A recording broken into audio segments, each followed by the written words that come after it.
So I love this comment. It feels really familiar to me, my life experience, my worldview, but it also pulls into a really, really sharp focus, a shift in perspective that I've experienced over the last decade or so.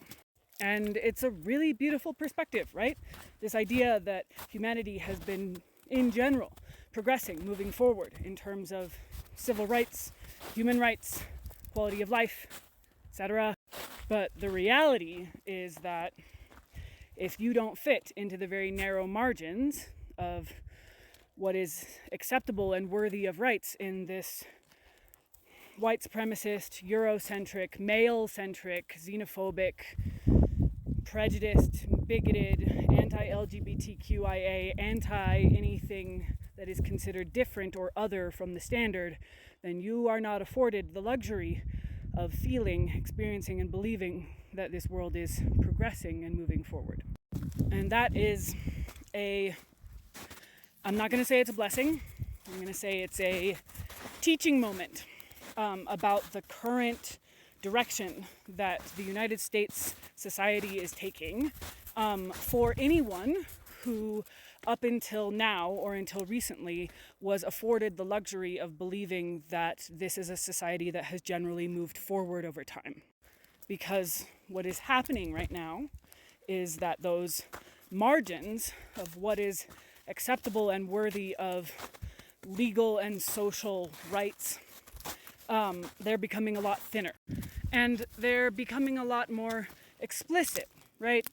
So it's becoming a lot more explicitly normalized that gender-based violence, ethnicity-based violence, religious-based violence, that this cis, hetero, white supremacist, Eurocentric model for what is normal and acceptable in society is becoming a lot more strict and a lot more out in the open. Because while social justice movements in this country did not fix the problems of racism and sexism and violence toward anyone other than what is considered standard cis, het, white, male normalcy, what the social justice movements of the past did was make it no longer socially acceptable to be outwardly, explicitly bigoted and violent.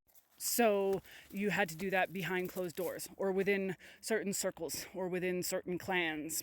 And now that bigotry is being normalized and publicized and even idealized. Once again, this is not the first time this has been the case in this country. It's just the first time in a while that it's happened so explicitly. So the teaching moment for anyone who up until now was afforded the luxury of believing that the social justice movements of the past had actually shifted and fixed the injustices of our society is that a lot more people are beginning to feel the squeeze of marginalization and prejudice.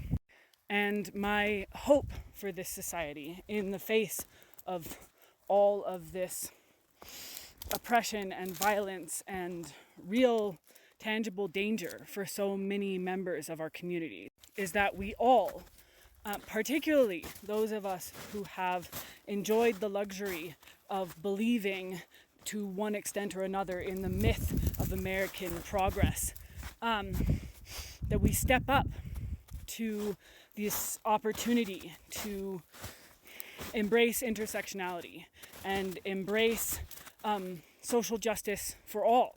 Because as a very dear friend said to me yesterday, it's all of us or it's none of us. And we get to rise to that challenge.